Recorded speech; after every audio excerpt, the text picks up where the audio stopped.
ജയകൃഷ്ണ, ഇതെനിക്ക് വളരെ വേണ്ടപ്പെട്ടയാളാ, മിസ്റ്റർ രവീന്ദ്രൻ. നമസ്കാരം. ഞാൻ വെള്ളാടിച്ചോട് പറയില്ല, ഞാനൊരു കോടീശ്വരനാ. എല്ലാ സൗഭാഗ്യങ്ങളും എനിക്കുണ്ട്. രണ്ട് ശാപങ്ങളെ എന്റെ ജീവിതത്തിലുള്ളൂ. അതിലൊന്ന് ഈ മദ്യപാനമാ. രണ്ടാമത്തേത് എന്റെ സഹോദരൻ. താൻ ഭ്രാന്താശുപത്രിയിൽ പോയി കണ്ടില്ലേ, ഹരിനാരായണൻ.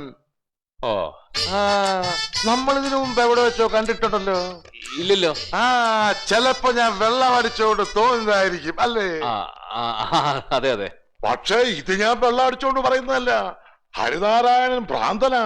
അവനെ ഭ്രാന്താശുപത്രി കടത്തിയിരിക്കുന്നത് ഞാനാ. അവൻ പുറത്തിറങ്ങിയ അതെനിക്ക് ആപത്താ. ജ്യേഷ്ഠൻ ചോദിക്കുന്ന പണം ഞാൻ തരാം. ഈ കേസ് കുത്തിപ്പോക്കരുത്. എനിക്ക് കാശിന് ഒരുപാട് ആവശ്യമുണ്ട്. കൊള്ളാം. പക്ഷെ ഈ കേസ് ഞാൻ കുത്തിപ്പോക്കും. വേണ്ട, ആ കേസ് അങ്ങ് വിട്ടേരെ. ഇല്ലമ്മ, ഞാൻ ആ കേസ് ഏറ്റെടുത്തു പോയി. ഞാൻ മിസ്റ്റർ രവീന്ദ്രന് വാക്ക് കൊടുത്തു കഴിഞ്ഞു. ജയകൃഷ്ണ കേസെടുക്കുന്നില്ല, മനസ്സിലായോ? അമ്മാവൻ എന്നോട് ക്ഷമിക്കണം. ഇക്കാര്യത്തില് എന്നെ നിർബന്ധിക്കരുത്. എടോ ജയകൃഷ്ണ, മനുഷ്യനായ കുറച്ചൊക്കെ നന്ദി വേണം. തന്റെ അമ്മാവനല്ലേ തന്നെ വളർത്തി വലുതാക്കിയത്. അങ്ങേര് പറഞ്ഞാൽ താൻ അനുസരിച്ചേ പറ്റൂ. ഇല്ലെങ്കിൽ തല്ലി അനുസരിപ്പിക്കും. അയ്യോ, അതൊക്കെ നിങ്ങൾക്ക് വലിയ ബുദ്ധിമുട്ടാവില്ലേ? എനിക്കൊരു ബുദ്ധിമുട്ടുമില്ല. ആളുകളെ തല്ലിയൊക്കെ എന്റെ സ്ഥിരം ഏർപ്പാടാ. എന്നത്തെ എനിക്ക് അറിയാഞ്ഞിട്ടാ. കുടിച്ചാ മൂക്കറ്റ കുടിക്കും, സ്നേഹിച്ചാ മൂക്കറ്റ് സ്നേഹിക്കും, ഉപദ്രവിച്ചാ മൂക്കിടിച്ചു വരുത്തും. എടഞ്ഞാ രവീന്ദ്രൻ ചെറ്റയാ, വെറും ചെറ്റ. ആണോ? എങ്കിൽ ഇറങ്ങി പോടോ ചെറ്റേ. എടോ വേണോനെ, താൻ എന്ത് പറഞ്ഞാലും തന്റെയും മരുമകൻ അനുസരിക്കും താൻ വീം മുഴക്കിയല്ലോ. എന്നിട്ടിപ്പോ എന്തായി? ഇനിയും ഞാനിവിടെ നിന്നാൽ തന്നെ തന്റെ ഈ മരുമകൻ കുലിച്ചു നിർത്തി പൂട്ടലിനിരിക്കണം ഞാൻ കാണേണ്ടി വരും. വിഷപ്പാമ്പിനെയാണോ താൻ നിയമം പഠിപ്പിച്ചത്? പാല് കൊടുത്ത കൈക്ക് തന്നെ അവൻ വെള്ളം കിടും. അയ്യോ,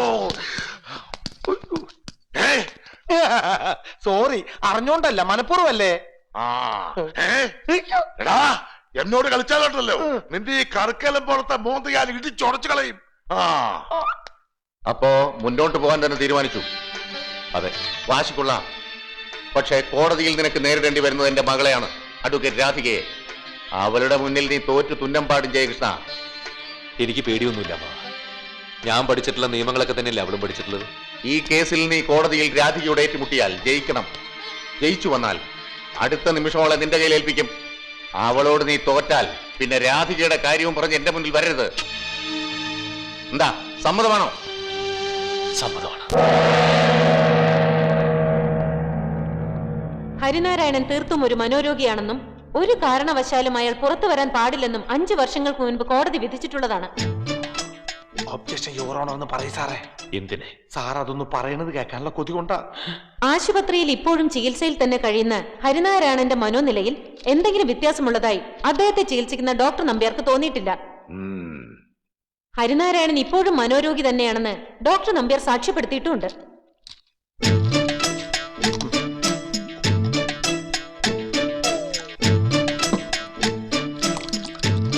അതുകൊണ്ട് തനിക്ക് ഭ്രാന്തില്ലെന്നും തന്നെ ഹോസ്പിറ്റലിൽ നിന്നും വിട്ടുകിട്ടണമെന്നുള്ള ഹരിനാരായണന്റെ വാദത്തിന് പ്രസക്തിയില്ല. സാധാരണഗതിയിൽ എനിക്ക് ഭ്രാന്തില്ലെന്നല്ലേ ഭ്രാന്തുള്ള ഏതൊരാളും പറയാറ്. ഈ കേസ് റീഓപ്പൺ ചെയ്യാൻ യാതൊരുവിധ കാരണങ്ങളും ഇല്ലാത്ത സ്ഥിതിക്ക് ബഹുമാനപ്പെട്ട കോടതിയുടെ വിലയേറിയ സമയത്തെ മാനിച്ച് ഈ കേസ് പരിഗണനയ്ക്കെടുക്കരുതെന്ന് ഞാൻ അപേക്ഷിക്കുന്നു. അല്പം കൂടി വെള്ളം.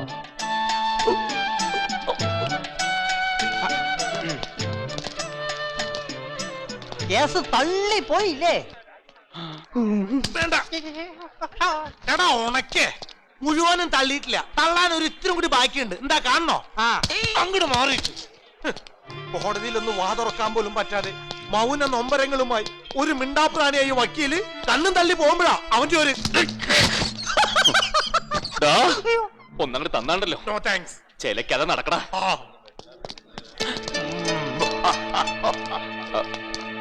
എടോ, എന്തോ എന്റെ മോക്ക് നല്ലൊരു കല്യാണാലോചന കൊണ്ടുവരണം. ഇത്രയും നാൾ അവക്കൊരു ശനിയുടെ അപകാരം ഉണ്ടായിരുന്നു. ഇപ്പൊ അത് മാറി. ഞാൻ കൊണ്ടുവരാം. എത്ര വയ്യന്മാരെ വേണം? ഇതുപോലത്തെ പഴങ്കഞ്ഞി മോറന്മാരൊന്നുമല്ല, നല്ല ഞടാന്നുള്ള ആമ്പിള്ളാരെ. അധികം ആളാവണ്ടാട്ടോ. എന്താണ് ആളായാല്? ആള് മാറിപ്പോവും.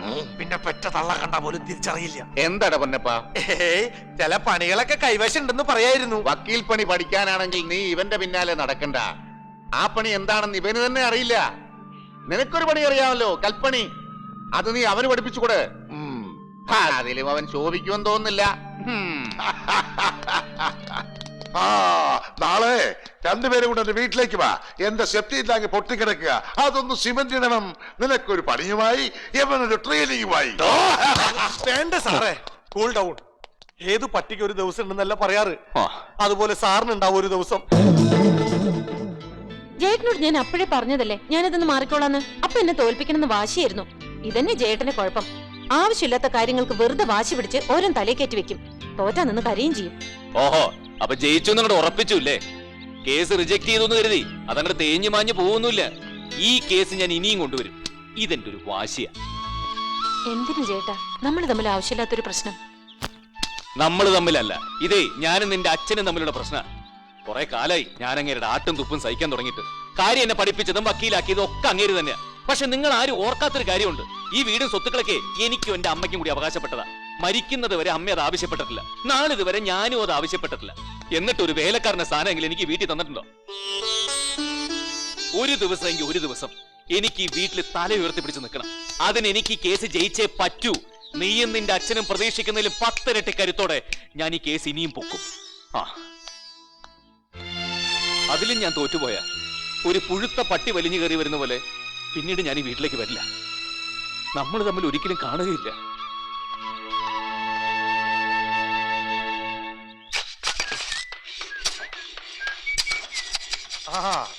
സാറേ, ട്രെയിനിങ് തുടങ്ങാം.